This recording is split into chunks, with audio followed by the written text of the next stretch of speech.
Épinglé pour pratique commerciale trompeuse, Anthony Matteo a été condamné à poster des messages de la DGCCRF pendant 30 jours. Le problème, si est qu'il ne semble pas pressé de se plier à la sanction, au point de tenter de la contourner. À trop jouer avec le feu, ils ont fini par se brûler.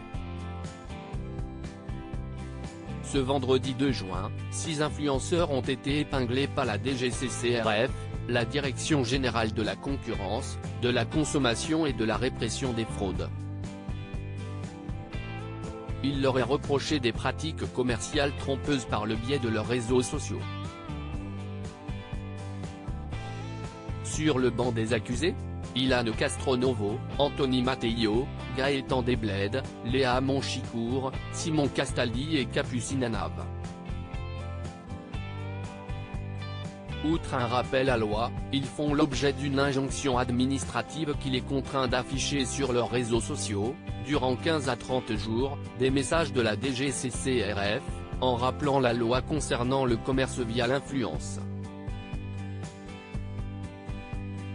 Les concernés se sont immédiatement exécutés, dont Capucine Anav, qui s'est justifiée en expliquant qu'à aucun moment, elle n'a eu l'intention de tromper son public.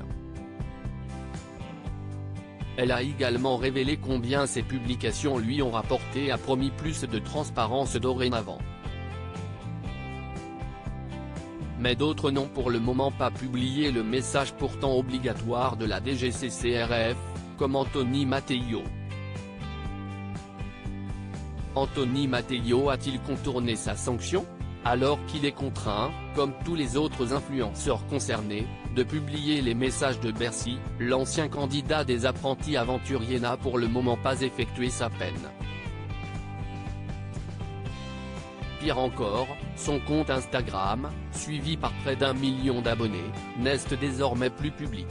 Même s'il avait posté la publication en question, celle-ci ne serait donc visible que par les personnes qui sont abonnées à son compte. Des méthodes qui ont suscité une vague d'indignation sur les réseaux sociaux. Ça y est, ces personnes font en sorte que la sanction soit le moins visible.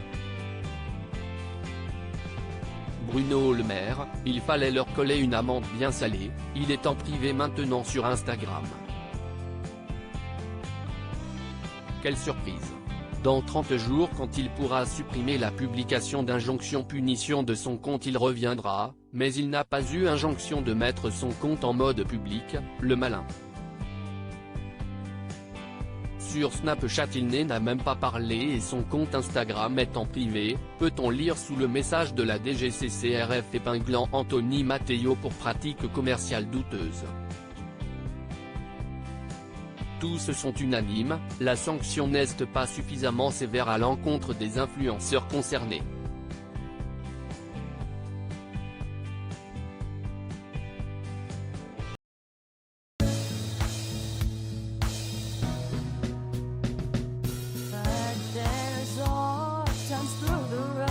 I think you